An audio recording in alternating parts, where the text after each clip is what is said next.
तो बच्चों, आज हम एक नई कहानी सुनेंगे बाइबल से, जिसका नाम है दानियल और सिंहों की गुफा। तो चलो शुरू करते हैं। सिंहों की गुफा। दानियल एक यहूदी युवक था जिसे बेबीलोन के राजा नबूकदनेस्सर के दरबार में एक उच्च पद दिया गया था।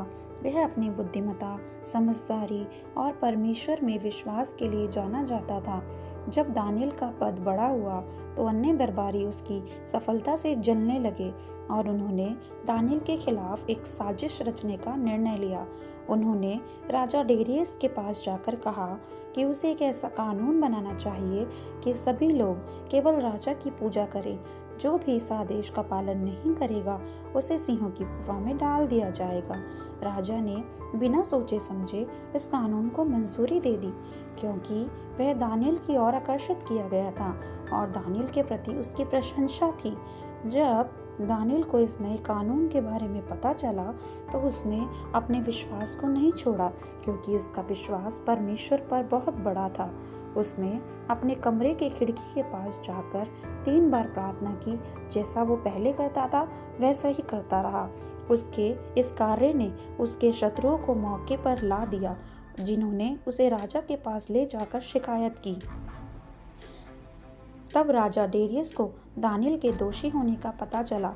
तब वह बहुत उदास हुआ, क्योंकि वह दानियल को बहुत पसंद करता था।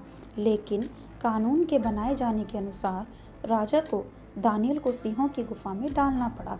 दानियल को सिंहों की गुफा में फेंका गया, जहां तेज जंतु उसकी ओर देख रहे थे। लेकिन दानियल ने अपने परमेश्वर पर विश्वास बनाए रखा और रात्रि में परमेश्वर ने एक फरिश्ते को भेजा, जिसने सिंहों के मुंह को बंद कर दिया, जिससे दानियल को कोई हानि नहीं हुई। जब सुबह हुई तब राजा गुफा की तरफ दौड़ा और पास जाकर दानियल का नाम पुकारा।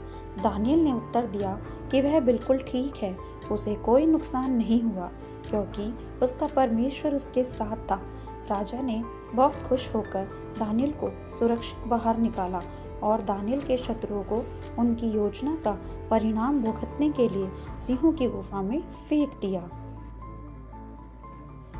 इस प्रकार दानियल और सिंहों की गुफा की कहानी साहस, विश्वास और परमेश्वर की अनंत कृपा का एक प्रेरक उदाहरण है। तो बच्चों, अब हम अगली एक नई बाइबल की कहानी के साथ जल्द ही मिलेंगे। जुड़ी मज़ेदार कहानियाँ सुनने के लिए हमारे साथ जुड़े रहें। हमारे चैनल को सब्सक्राइब करें, लाइक करें और शेयर करें। हम ऐसे ही और मज़ेदार बाइबल से जुड़ी कहानियाँ आपके लिए लाते रहेंगे। अंत तक हमारे साथ जुड़े रहने के लिए धन्यवाद।